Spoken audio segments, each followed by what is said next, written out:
Welcome. It is a great and glorious day today for telecommunications historians and interveners. Welcome to the New America Foundation. My name is Sasha Meinrath, and I'm the research director for the Wireless Future program here at New America, which is run by my colleague, Michael Calabrese. And I'm also the founder of the Foundation's Open Technology Initiative, which is a new endeavor exploring these intersections between technology and policy. Today I'm deeply honored to be hosting this public release of one of the most insightful, in-depth works of policy analysis that I've had the pleasure to read.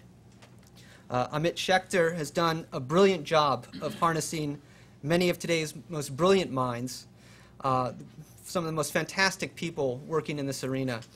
And through his tireless work and that of our today's panelists and their co-authors, have crafted what I believe to be a seminal, thought-provoking work of hyper-relevant, politically pragmatic policy reform ideas. This volume, I think, from beginning to end, is not just a socio-historical analysis, but it's also a meaningful intervention. And as I and many others have pointed out, we are currently living through what I would call a critical juncture in telecommunications history. And this juncture is really composed of three components. We're living at a time of unprecedented technological innovation. New technologies are coming out that were only science fiction mere decades ago.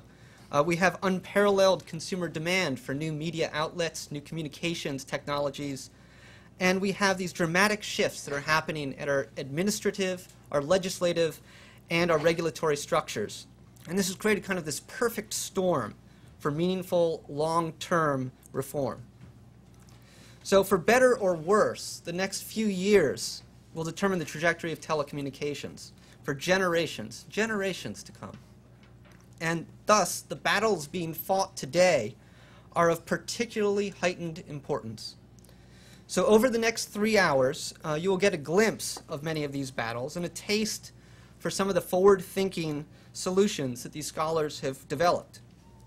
But first, it is my pleasure to introduce my friend and colleague, the lead cat herder for this project, the editor of And Communications for All, and a brilliant scholar in his own right. He's dedicated the past year and a half of his life to ensuring that this critical intervention is disseminated as widely as possible. So please welcome Amit Schechter.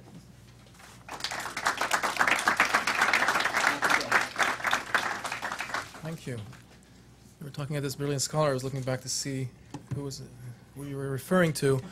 Well, good morning, everyone. Thank you, Sasha. This is very generous words, and thanks you in your efforts for organizing this event.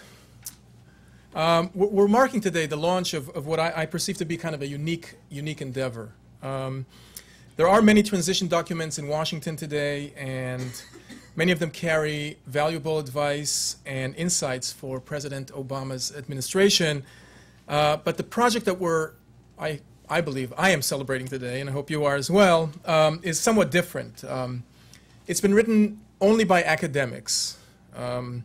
It has been published by a reputable academic press as a book, so it will sit in university libraries, for better or for worse, as well on the public policymakers' desks. It has been funded with no corporate support, so it represents no stakeholders' agenda but the public's agenda. And also, speaking about the content, it's comprehensive in its approach. It reaches from traditional, what we used to call media issues, to what conventionally is described as telecommunications. And all of these, I believe, made it, to begin with, very ambitious, and at this point in time, makes it unique. Before we get to the business of the day, I would like to say a few words about the book and its contents, which will be further developed by the authors of the different chapters. But I'd first like to point out and thank a few people. First and foremost, I'd like to thank Helen Brunner, the director of the Media Democracy Fund, which not only funded this project, but was truly the visionary behind it. And I admit that at the early stages, I doubted her judgment. Who in their right mind would give money to a bunch of academics and expect them to deliver practical advice on time? Um, but I guess in these days in Washington, everything's possible. So there you go. I want to thank, of course, other members of the Media Democracy Fund Steering Committee, some of which are present with us here today, and in particular Brenda Coughlin of the Wallace Global Fund, who took special interest in this project. And it's also an opportunity to thank all of my friends and contributors from who you'll hear in a few minutes, and my team at the Institute for Information Policy at Penn State. And you can read our own propaganda materials. They're circulated by the door. And my assistant, Jonathan Obar, who coordinated much of the logistics of this work. And to thank Lexington Books, which did an incredible, unbelievable job of publishing an academic book at this speed and making it available on time, as we can see. So what is this book about? Well, the challenge from my point of view as an academic was to maintain the academic integrity of the work, but at the same time hope that it all would make sense as an integrated piece of policy. So each of the authors in this book was free to write and recommend whatever policies they deemed fit. They were not told that they had to stick to a party line of any sort. And we discussed these recommendations at our meetings, as well as the challenges facing America's telecommunications policymaking. And while the book went through extensive editing, of course, I did not edit the ideas in it. Still, when reading the book as a whole, which I did a few times, as you can imagine, a coherent picture comes about. And I'd like to briefly address some of these principles that come about from from many of the pieces. First, I think there's common agreement that when it comes to building our telecommunications infrastructure and making it work for the American public, there is a need for deliberative government policy. I often wonder what would be the fate of a CEO who doesn't set goals for the corporation he or she leads. But there are no goals for broadband penetration in America. And if there are no goals, how will we know if the policy is successful? I mean, if there are no goals, how do we even know we need a policy? Second, I believe that there is common agreement that the new policy among us, that the new policy direction should be technologically neutral. The chapters on the spectrum policies, on the wireless industry, on universal service, on media ownership, on public media, on rural broadband, on municipal broadband, on the wireline, and on the cable industry, they all agree that the policy silos we live in today are obsolete and a cause for inefficiency on the one hand and regulatory arbitrage on the other. And they each say it in their own words, but they all think within that framework.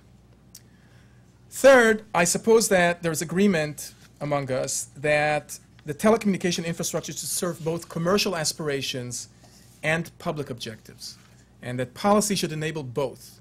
It should make markets fairer and more competitive, but it should ensure that public goods are universally available as well. So in these pages, you'll see a vision that doesn't limit itself to connectivity, but expands beyond that to education and to enabling people to make good use of being connected. It's not what I would call, because I do comparative studies, a third world approach of investing in brick and mortar, okay? But rather a recommendation to develop a deliberative policy that should also ensure that people know how to use the technology they're connected to. And not only in order to buy things, although I understand that's important. My kids definitely understand it's important. But also to acquire knowledge and to innovate and to take part in public life. And the fourth point, I think, is that the agenda developed in this book aims to ensure equal opportunity and non-discriminatory practices. I mean, everybody means something else when we say network neutrality, but I think that there's common agreement that we cannot have any of our networks dominated and managed unfairly. And the way to get there is with having policies that ensure that. And some of these principles appear in many of the book chapters, the one on the wireline and on the cable industry, on the wireless industry, on minority representation and voice, and more. This project also calls for renewed conversation between Washington and the academy. At Penn State's Institute for Information Policy, as well as many of our other leading research universities, there is a growing desire to be involved in public life while maintaining the integrity awarded by academic freedom. And all along this project, I've been in constant touch with the Washington's public interest community, and we hope that this contribution that we've made here starts a dialogue with the administration that wishes to take part in such an exchange. President Obama called last week, quote, to restore science to its rightful place. And we believe that is true for the social sciences we engage in, for legal studies and policy studies, and the areas in which we work. So we think that the policy of arguing with the facts when they present a picture that is undesirable should be over. We should acknowledge when measurement, statistics, and data tell us that things are bad and work to fix them. And among the first people interested in our project and provided with the galley proofs of the book at the very early stage was our first featured speaker of today, Commissioner Jonathan Edelstein of the FCC. One of the things that I learned in my few years here in the United States of America, being a transplant from the tumultuous Middle East, is that it's not wrong to praise and speak highly of another person. That clearly was not part of the culture I was brought up in. And I find that it is indeed a pleasurable experience, especially when you mean it. And that's the case here.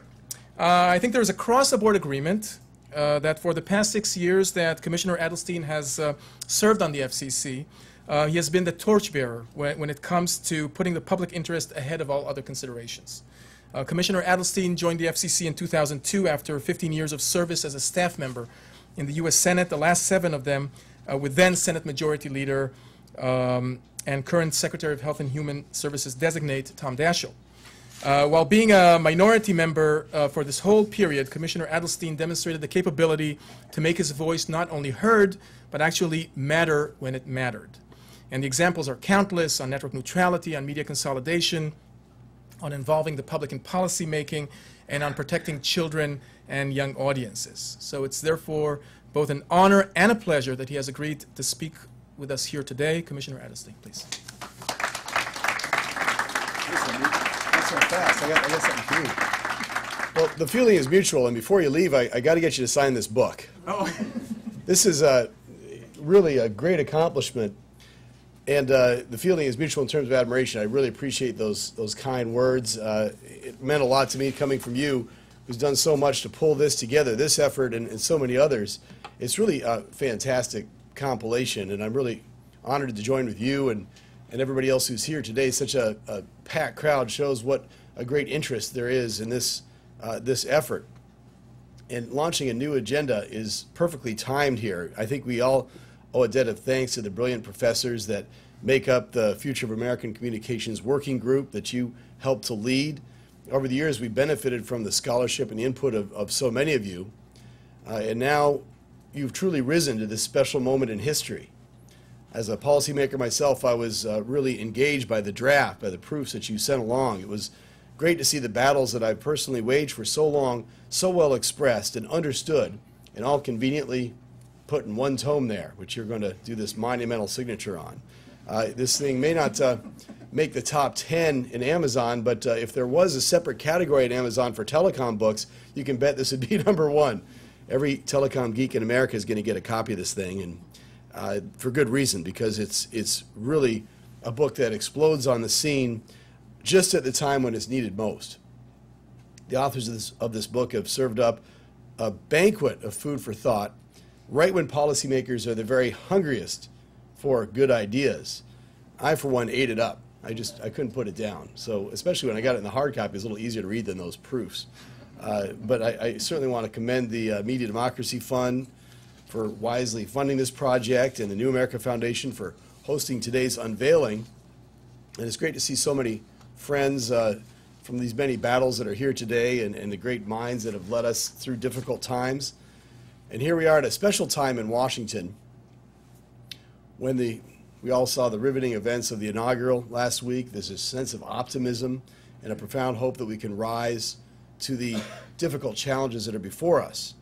We can, to borrow a phrase, stretch the scale of our ambitions. And coming out of this inspiring change, we're gathering here now to learn how our aspirations can be matched with the hard realities that we face in the telecommunications and media sectors. And this book is an excellent guide.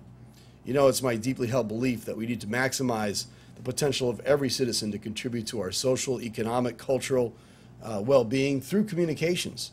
We need the full input of every citizen, whether they live in rural, insular, or other high-cost areas, or the most economically challenged parts of our inner cities, whether they live with disabilities, whether or not they speak English, regardless of their income level. All of that's addressed here. We have to upgrade our communications infrastructure in every corner of this country. And we got to do a better job of making innovative communications technology more widely available and more affordable. It's clearly in our economic interest to do so, but it's also in the interests of our healthcare system, our environment, our educational system, and almost every big challenge that we face. All of those big challenges that were debated throughout this campaign can be addressed to some extent through improvements in our telecommunications infrastructure and improving the environment for our media as well. Other countries around the world have long recognized this, and at long last, we have a president who does so as well. Now, to address all of these communications needs, we'll need to rededicate ourselves to the tall task before us of expanding access to broadband services, modernizing universal service, and protecting diversity, competition, and localism in our media.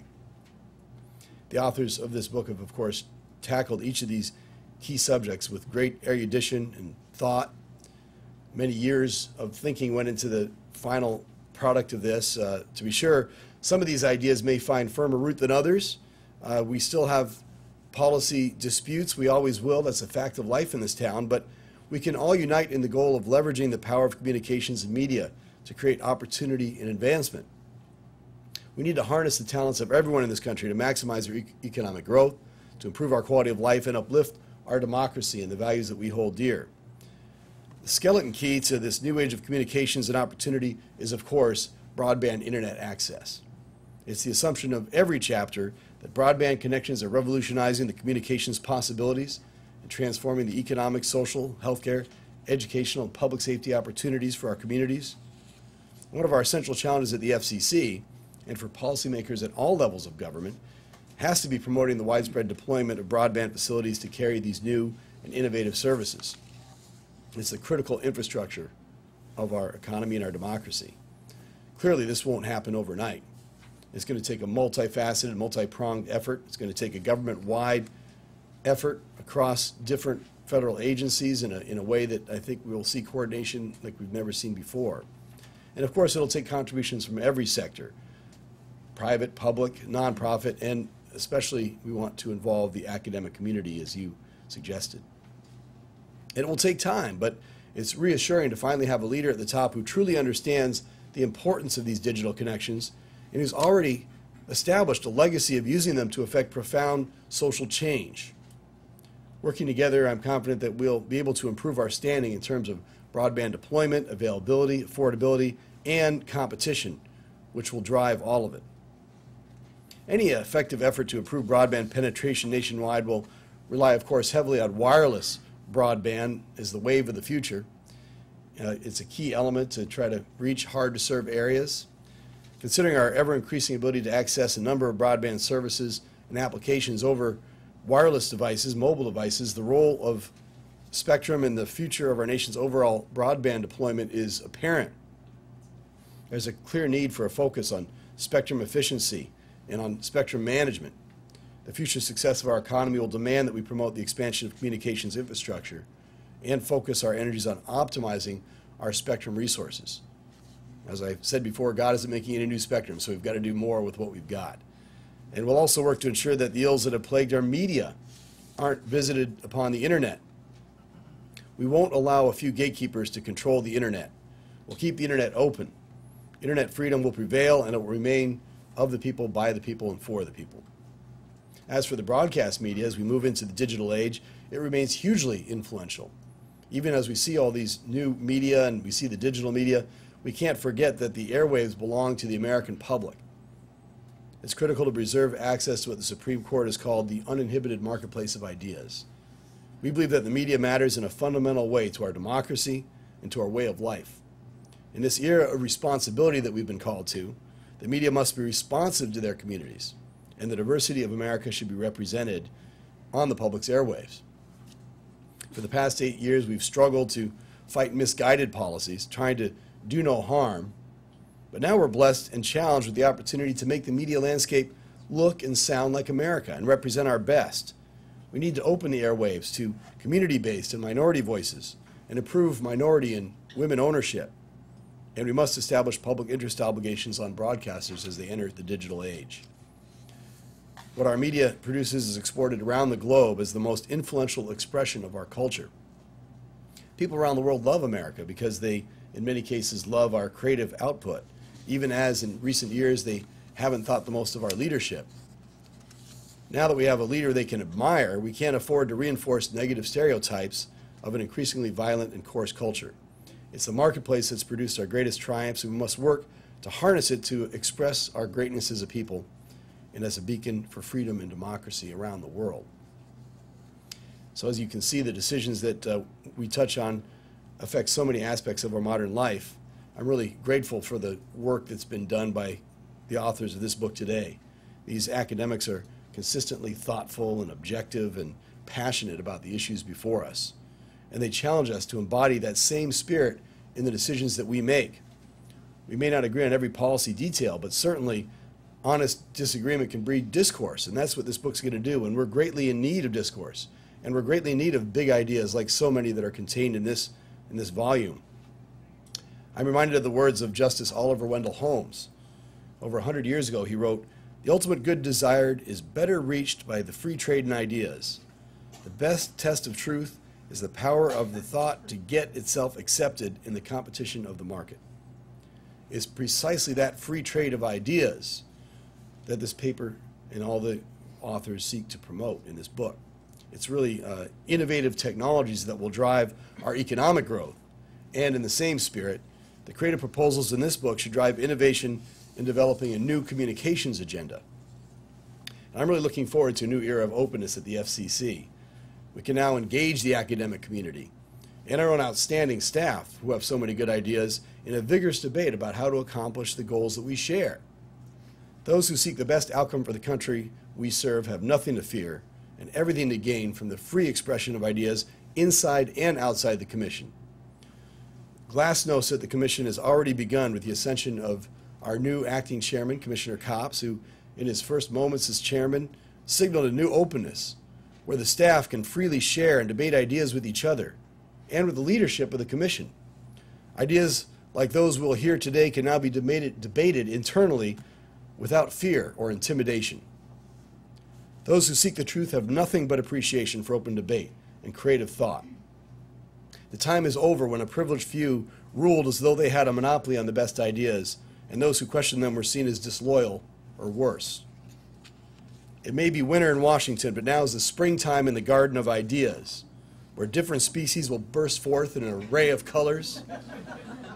We'll attend to that garden with respect for its diversity and allow its beauty to grow and take hold in a warm glow of a season of productivity and growth that's surely to come. So let's take this opportunity to reinvigorate our ideas, to get new debate going. We can pause for a moment to look back at the past, at those victories that we won and hard-fought times over the last 8 years. It's amazing how much we were able to accomplish under the circumstances. So we won some victories, but there's so much more. Now we turn to the future, mindful of the huge challenges before us, but ever optimistic of the progress that we'll make together. And it's a result of the kind of efforts that we have here today that make it possible for us to maximize the progress that we're going to make. So it's a real honor to be brought in as part of this whole effort. I appreciate very much you're making me part of this today and making me part of this book. It was a pleasure to be able to read it a little bit in advance and to kind of absorb some of these ideas. And now it's a wonderful opportunity for everybody in the United States and everybody who cares about the future of these great policy debates to absorb it as well. So we certainly look forward to the rest of the launch, and thanks for making me part of this.